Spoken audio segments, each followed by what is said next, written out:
Hello friends, welcome to my YouTube channel. तो कैसे हैं आप सब? मैं आशा करती हूँ आप सब अच्छे होंगे, मैं भी अच्छी हूँ। तो चलिए कुछ सेशंस को लेकर आई हूँ मैं आप लोगों के लिए, जो काफ़ी इंपॉर्टेंट सेशन है। पिछली क्लास में मैंने आपको NCF 2005 के बारे में बताया था, उसका फुल एक्सप्लेनेशन दिया था आप लोगों को। तो आज की क्लास में भी हम उससे बनने वाले सारे इंपॉर्टेंट प्रश्न को देखने वाले हैं। तो चलिए स्टार्ट करते हैं। आज के सेशन में हम डिस्कस करने वाले NCF 2005 ऑल इम्पॉर्टेंट MCQ इन हिंदी। आज हम 20 क्वेश्चन को डिस्कस करेंगे। यह आपका CDP के अंदर आता है, बाल विकास जैसे आप कर सकते हो, चाइल्ड डेवलपमेंट पेडागोजी। इसके अंतर्गत हम आज NCF को समझने वाले हैं। NCF से बनने वाले टोटल मतलब कह सकते हैं कि 20 क्वेश्चन को हम इसके भीतर डिस्क्राइब करने वाले हैं। तो चलिए देखते हैं सीटेट CDP।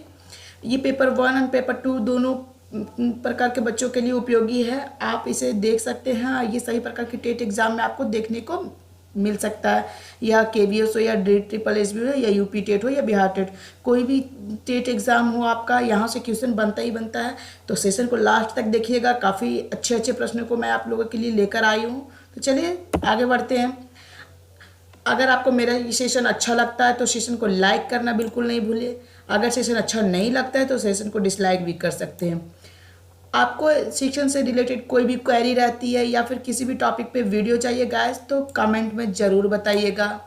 वीडियो को साथ ही साथ शेयर कीजिएगा। अगर वीडियो आपको अच्छा लगता है तो अपने फ्रेंड्स को भी इस सेशन के बारे में बताइए।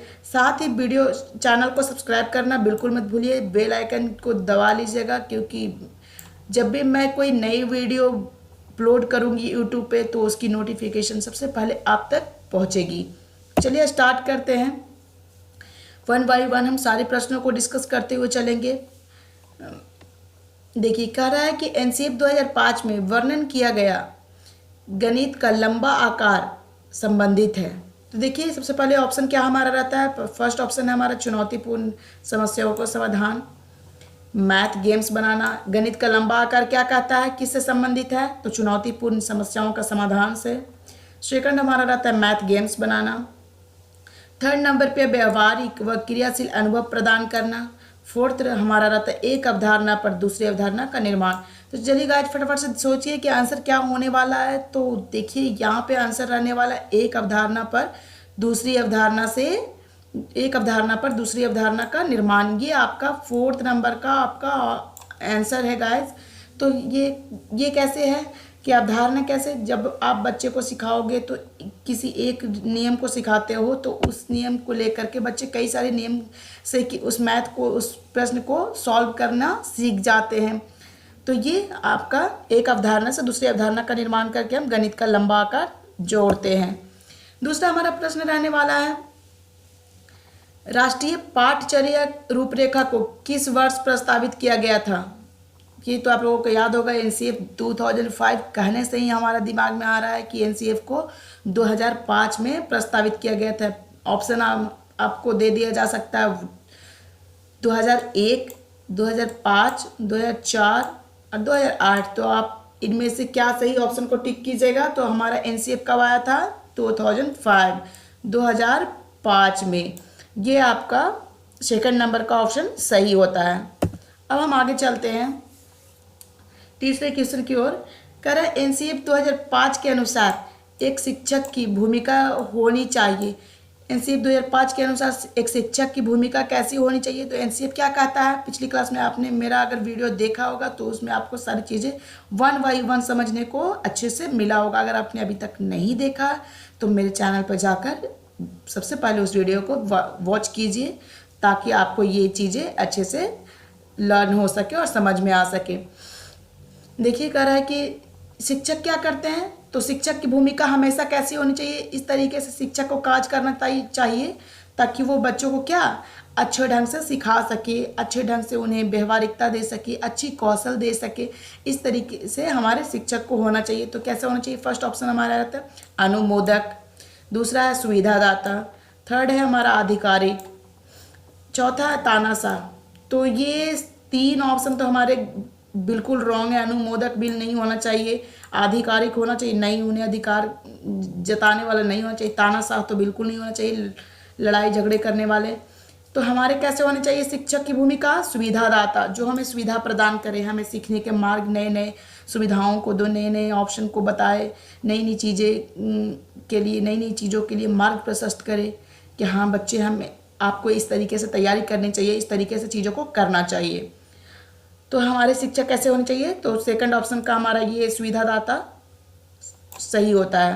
अब हम चलते हैं 4th नंबर के क्वेश्चन पे। क्या कहता है हमारा आगे? हमारा प्रश्न रहता है राष्ट्रीय पाठचर्या रूपरेखा 2005 का मुख्य सूत्र, मुख्य जो है, मुख्य दर्शन क्या है? कुछ सूत्र दिया गया था, तो वो क्या कहा गया था? आप इसमें से फटाफट से देखिए क्या ऑप्शन आप अपने अनुसार से चूज कीजिएगा।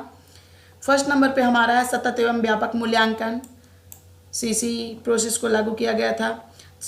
दूसरे नंबर पे है सह शैक्षणिक गतिविधियों को सीखना। तीसरे नंबर पर है बिना बोझ के सीखना। चौथे नंबर पर है व्यावसायिक कुशलताएं सीखना।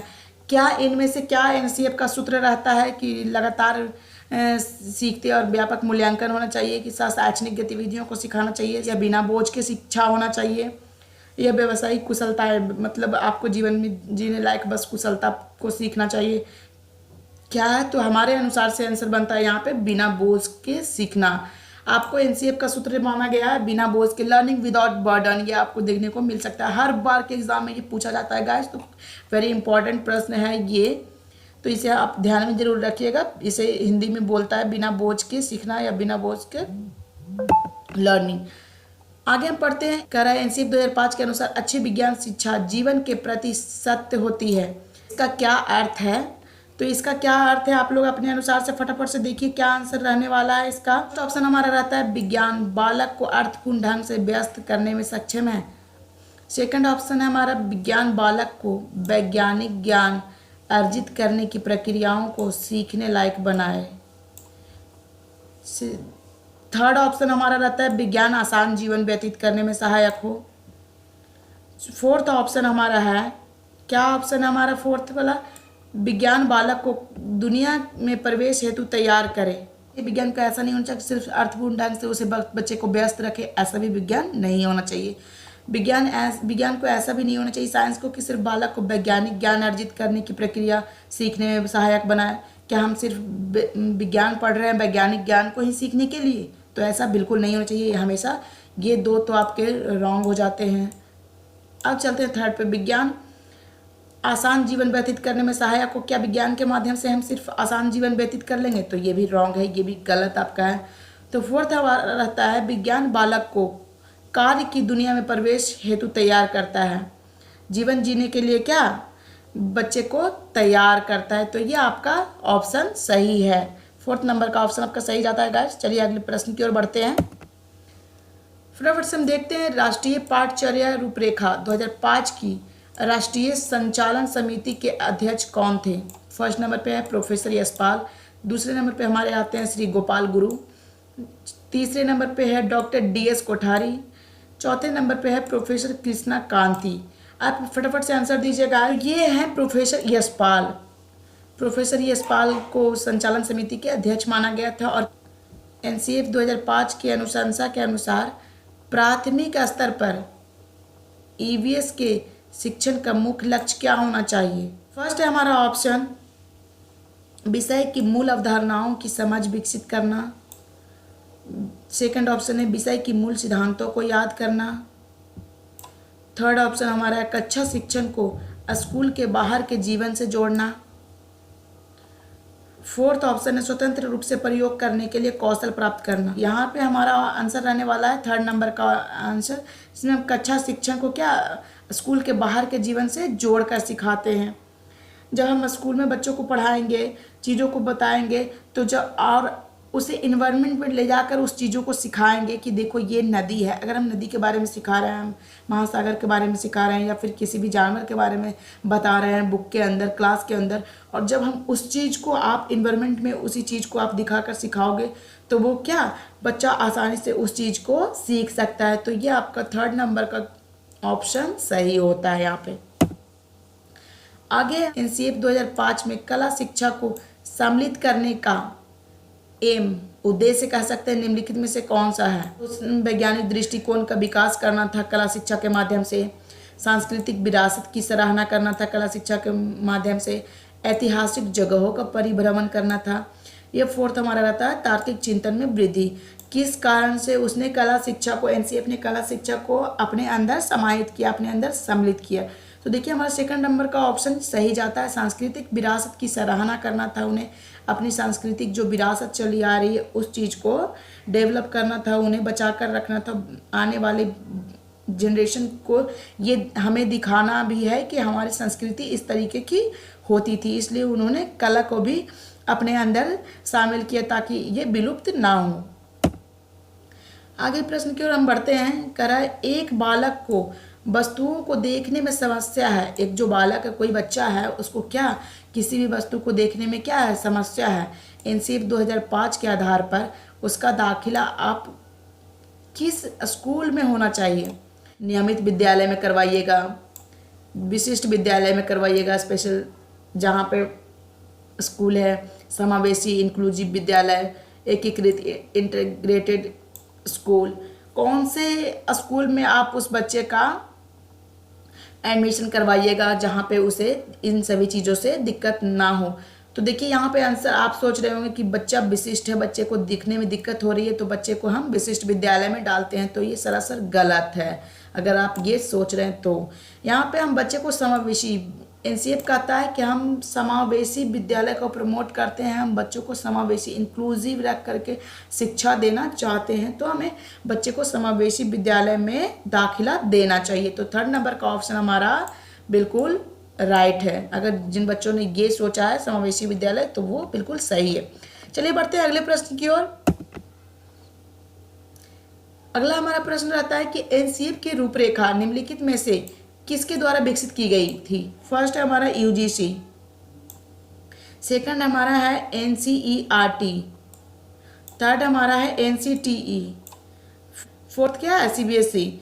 तो देखिए इनमें से ऑप्शन फटाफट से चुनिए क्या आपका आंसर रहने वाला है। तो इसमें से आपका आंसर जाता है एनसीईआरटी को।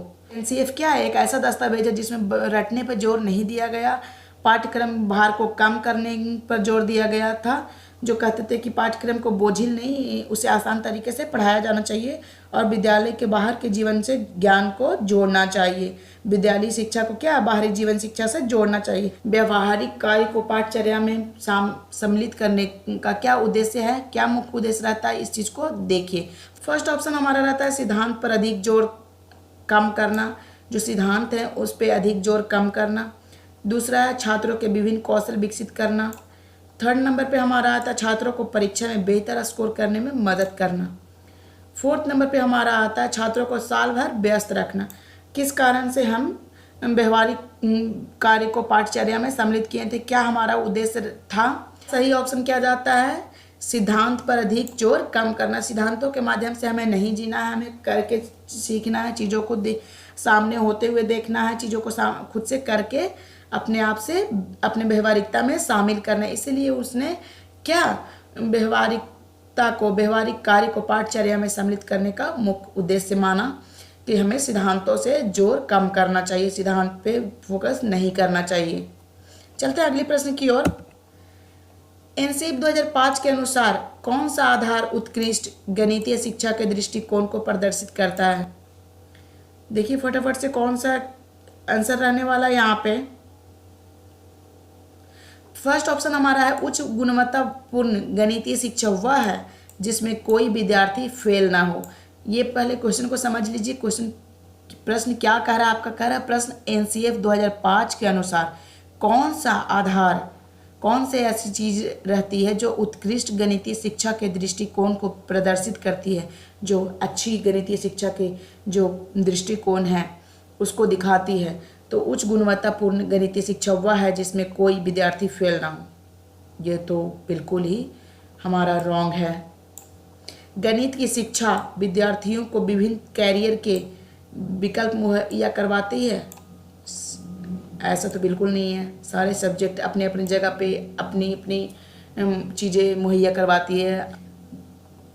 अगला हमारा ऑप्शन रहता है सभी विद्यार्थी गणित सीख सके और सभी विद्यार्थियों को गणित सीखने की ज़रूरत है।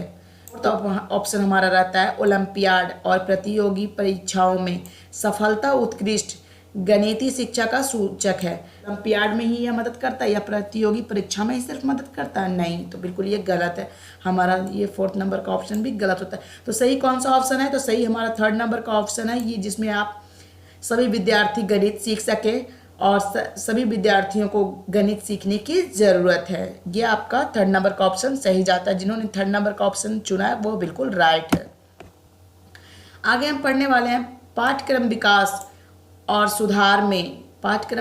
सुधार में एनसीएफ का प्राथमिक लक्ष्य निम्नलिखित में से कौन है? तो बच्चों के समाजीकरण पर ध्यान केंद्रित करना, शिक्षक केंद्रित टीचर सेंटर्ड अधिगम होना चाहिए, बच्चों के लिए पाठ्यक्रम को समावेशी और सार्थक बनाना, बच्चों के पाठ्यक्रम के अनुरूप पढ़ाना।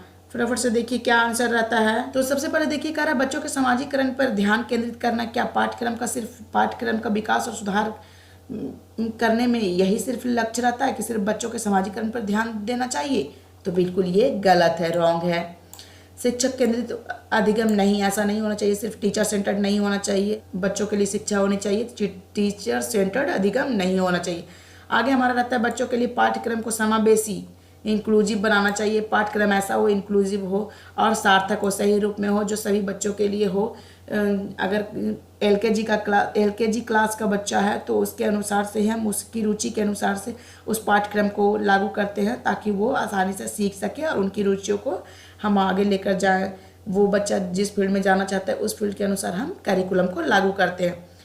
4th नंबर का है बच्चों को पाठ्य पुस्तकों के अनुरूप पढ़ाना। सिर्फ पाठ्य पुस्तक के अनुरूप ही पढ़ाना चाहिए? तो ये भी बिल्कुल रॉन्ग है आपका। तो सही क्या है? सही आपका 3rd नंबर का ऑप्शन है, बच्चों के लिए पाठ्यक्रम को समावेशी होना चाहिए और सार्थक बनाना चाहिए। चलते हैं अगले प्रश्न की ओर। देखिए एनसीएफ 2005 के अनुसार गणित शिक्षण का प्रमुख उद्देश्य क्या है? शिक्षकों का प्रशिक्षण, कक्षा कक्ष अधिगम, बालक के चिंतन का गणितीकरण, गणित की विषय वस्तु। तो क्या करना है इसमें? गणित की शिक्षा देने के पीछे क्या उद्देश्य था कि शिक्षकों का प्रशिक्षण। इससे शिक्षकों का प्रशिक्षण क्या जुड़ा हुआ है? कुछ नहीं है। कक्षा कक्ष अधिगम को बढ़ावा मिलेगा, तो सिर्फ गणित के शिक्षण से ही तो कक्षा कक्ष अधिगम को बढ़ावा नहीं मिल सकता। अब 3rd नंबर पे है बालकों के चिंतन का गणितीकरण। 4थे नंबर पे है गणित की विषय वस्तु। तो देखिए ये ऑप्शन आपके रॉन्ग हो जाते हैं गाइस। सबसे सही ऑप्शन आपका जाता है बालकों के चिंतन का गणितीकरण करना। हमारा काम होता है हम बालकों के माइंड में गणित की एक अवधारणा विकसित करते हैं ताकि एक थॉट से वो कई सारे थॉट को डेवलप कर सके।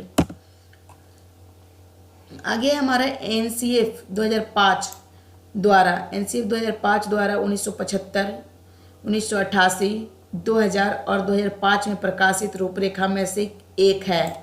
ये क्या है? MHRD मानव संसाधन विकास मंत्रालय एनसीईआरटी। ये क्या है? राष्ट्रीय शैक्षणिक अनुसंधान एवं प्रशिक्षण परिषद, एनसीईआरटी को हिंदी में बोलते हैं। यूजीसी क्या है? विश्वविद्यालय अनुदान आयोग। ये 3 ऑप्शन हमने देख लिया। लास्ट हमारा एनपीई राष्ट्रीय शिक्षा नीति जो। तो फटाफट से देखिए आंसर क्या सोच रहे हैं आप। आपके अनुसार से क्या आंसर होना चाहिए? एनसीएफ 2005 के द्वारा 1975, 1988, 2000 और 2005 में प्रकाशित रूपरेखा में से एक क्या है हमारा?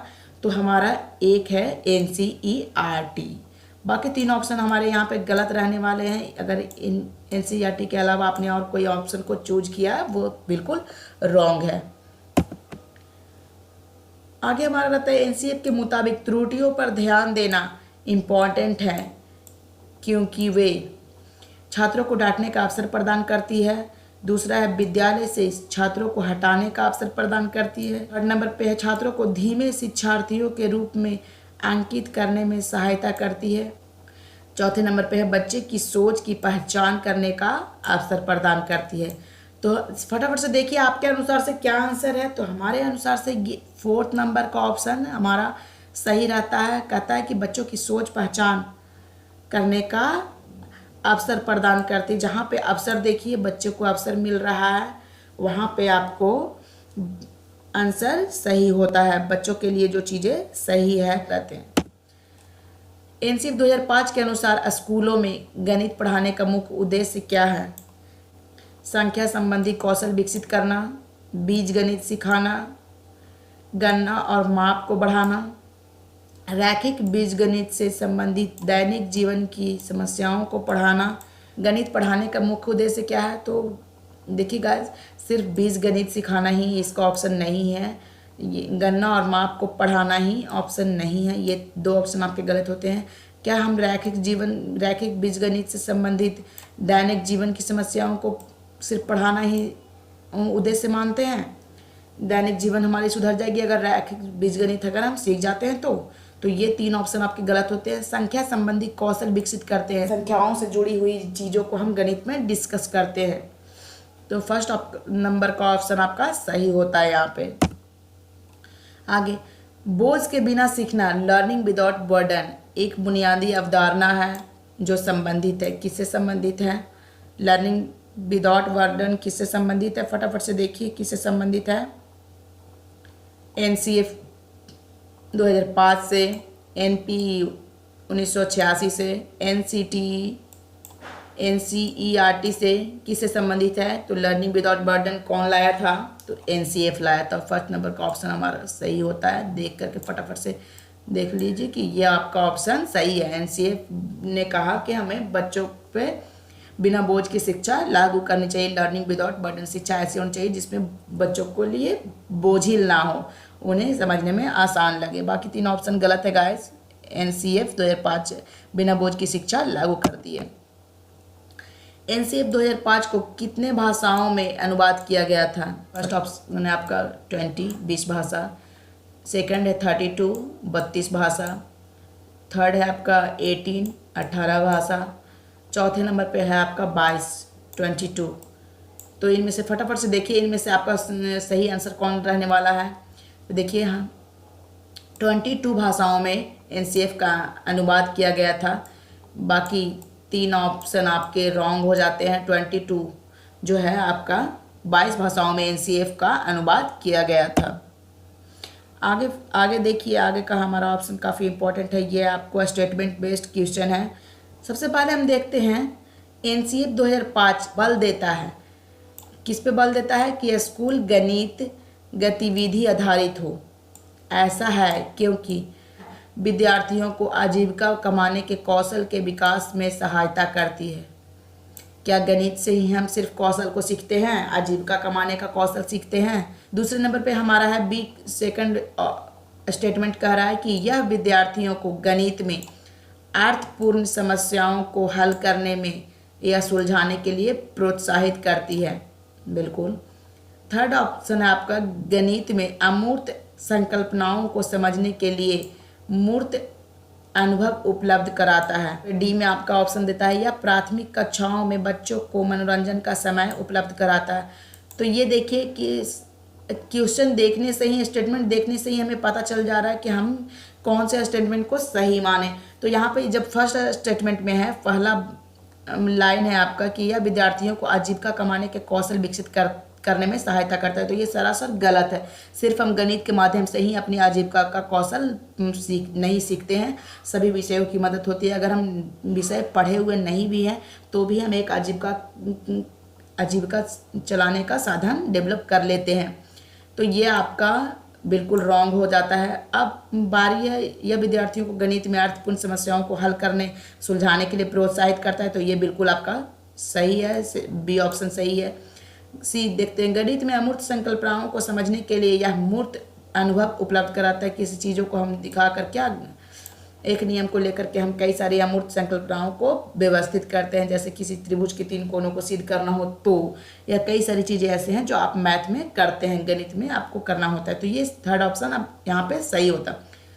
यह प्राथमिक कक्षाओं में बच्चों के मनोरंजन का समय उपलब्ध कराता है। क्या सिर्फ गणित मनोरंजन के लिए है? तो ये सरासर गलत है। तो यहाँ पे आंसर क्या सही जाता है? बी और सी।